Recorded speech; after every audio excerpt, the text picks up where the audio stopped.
Hello everyone, সবাই কেমন আছেন গাইস? আমি নতুন একটা গান লিখছি। আমার গানটা হচ্ছিল প্রবাসীদের নিয়ে। তো গানটার প্রথম কিছু চরণ আপনাদের শোনাবো। ভালো লাগলে সবাই কমেন্ট করবেন। আমি গানটা তাহলে কমপ্লিট করব। গানটা মার্চ এপ্রিলের মধ্যে আমি চাচ্ছিলাম আমাদের অফিসিয়াল ইউটিউব চ্যানেলে গানটা আমরা রিলিজ দেব। তো ছোট্ট করে গানটা আপনাদের একটু শোনাচ্ছি, ভালো লাগলে সবাই কমেন্টে জানাবেন। ও আমি ও আমি প্রবাসে নয় রে, হইয়া আছি জিন্দালার।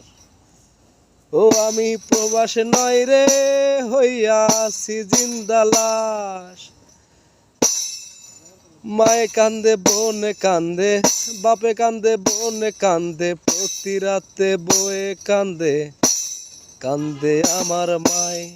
আমি প্রবাস নয় রে, হইয়া আছি জিন্দালাস। ও আমি প্রবাস নয় রে, হইয়া আছি জিন্দালাস। যারা প্রবাসীতে আছেন তাদের জন্য এই গানটা। তো কেমন হয় অবশ্যই জানাবেন। গানটা আমরা অল্প সময়ের মধ্যে কমপ্লিট করব।